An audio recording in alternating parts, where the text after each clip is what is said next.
नमस्कार दोस्तों, इस वीडियो में जानेंगे आज दिन भर की जम्मू और कश्मीर की 20 बड़ी खबरों को। साथ ही देखेंगे देश और दुनिया की कुछ महत्वपूर्ण खबरें। तो वीडियो के लिए एक लाइक जरूर करें।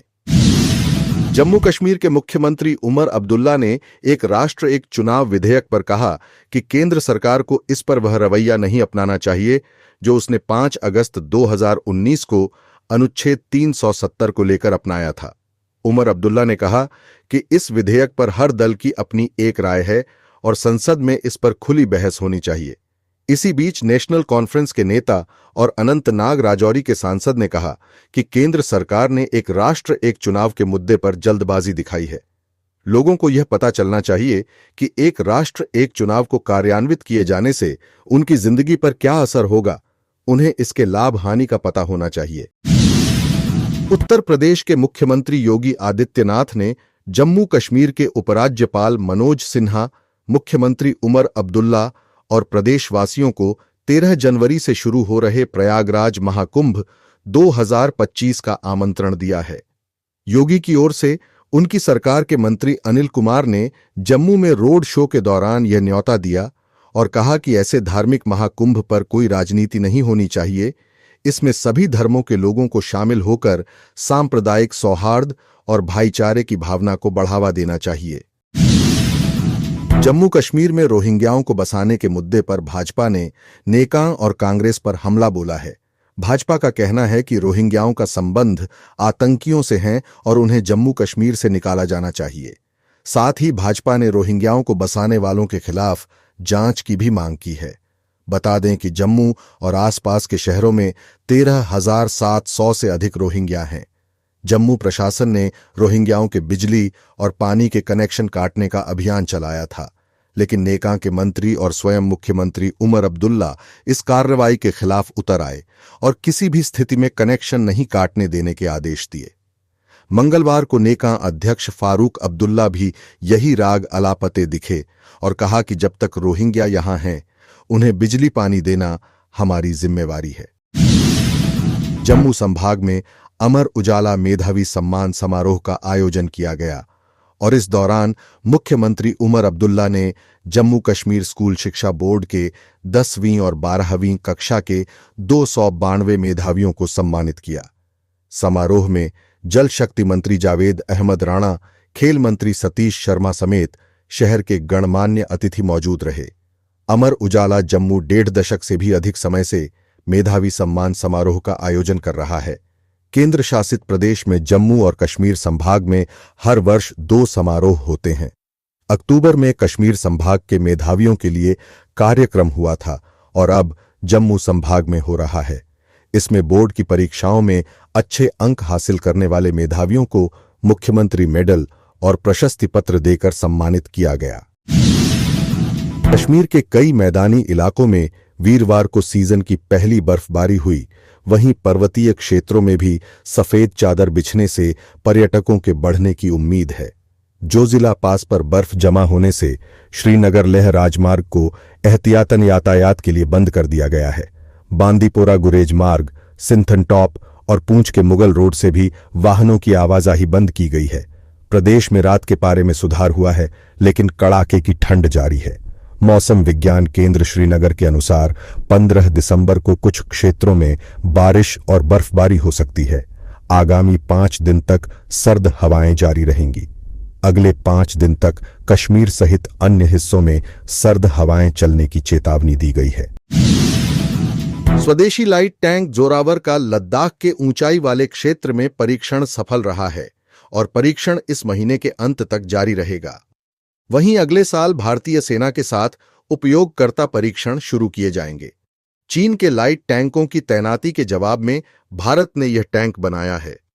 परीक्षणों का उद्देश्य टैंक की फायर पावर, गतिशीलता और दुर्गम भूभाग में सुरक्षा का मूल्यांकन करना है।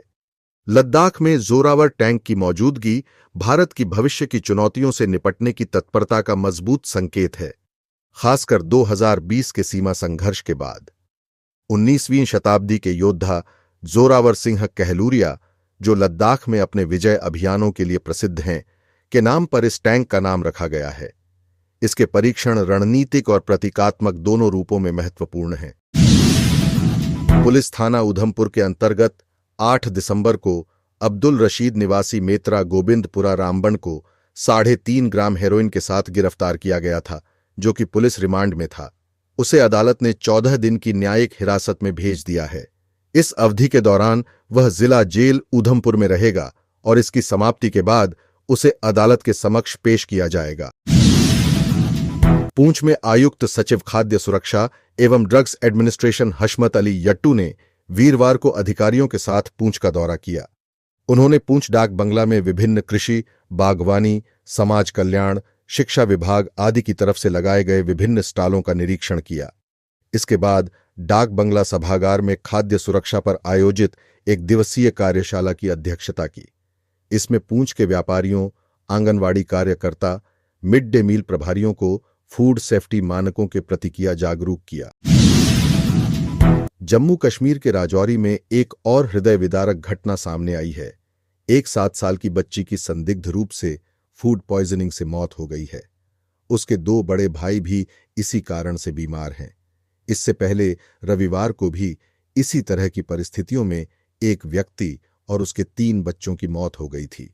मुख्य चिकित्सा अधिकारी के साथ जिला उपायुक्त बड़ाल गांव पहुंचे।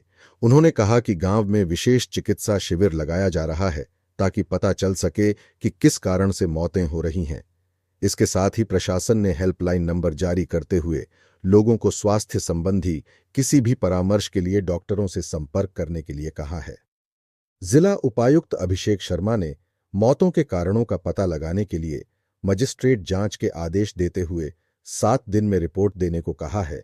वहीं स्वास्थ्य विभाग के निदेशक ने डॉक्टरों की टीम का गठन किया है।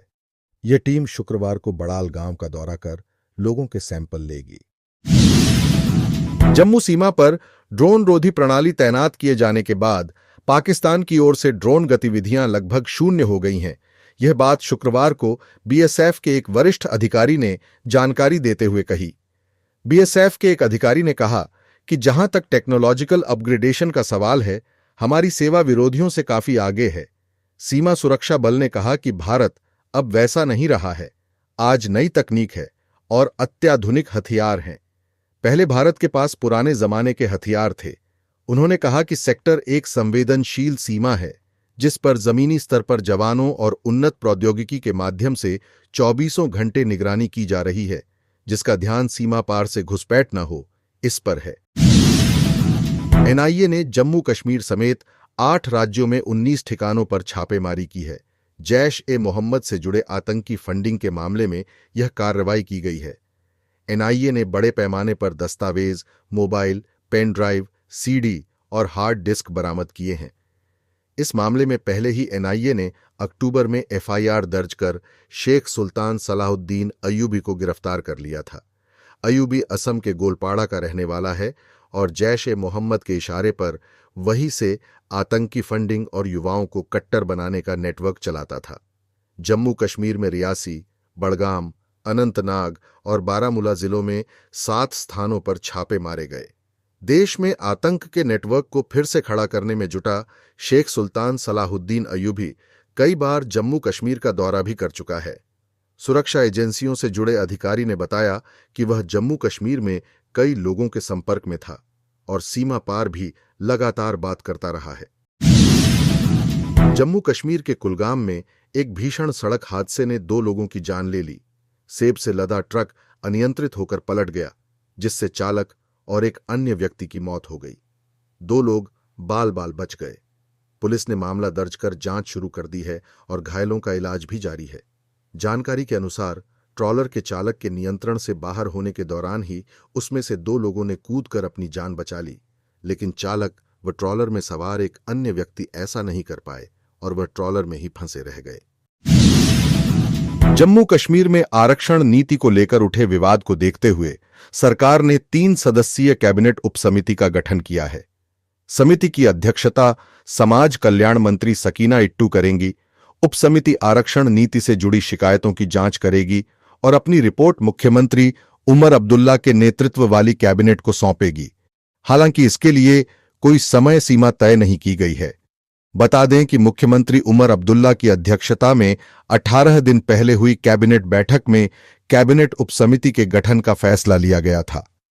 पहले जम्मू कश्मीर में सरकारी नौकरियों व शिक्षण संस्थानों में आरक्षित वर्गों के लिए 50% तक ही कोटा था, लेकिन अब खुले यानी सामान्य वर्ग का कोटा 40% से भी कम हो गया है। एक बड़ी खबर है कि अल्लू अर्जुन को 14 दिन की जेल हो गई है। 13 दिसंबर को अल्लू अर्जुन को गिरफ्तार करने के बाद नामपल्ली कोर्ट में पेश किया गया था। यहां से उन्हें 14 दिनों की न्यायिक हिरासत में भेज दिया गया है। मामला पुष्पा 2 के प्रीमियर पर हुई एक महिला की मौत से जुड़ा है। अल्लू अर्जुन पर आरोप है कि 4 दिसंबर को वह संध्या थिएटर में अपनी फिल्म पुष्पा 2 के प्रीमियर पर बिना बताए पहुंच गए। इस कारण वहां भगदड़ मच गई। इसमें 39 वर्षीय महिला रेवती और उसका बेटा दब गए और सांस घुटने से दोनों बेहोश हो गए। पुलिस जब रेवती और उसके बेटे को अस्पताल ले गई तो डॉक्टरों ने रेवती को मृत घोषित कर दिया। वहीं बेटे की हालत नाजुक बताई। भारत के पूर्व राष्ट्रपति Ramnath Kovind one nation one election committee की रिपोर्ट और उसको मिली मंजूरी पर बोले कि मुझे लगता है कि वन नेशन वन इलेक्शन सिर्फ एक फ्रेज है।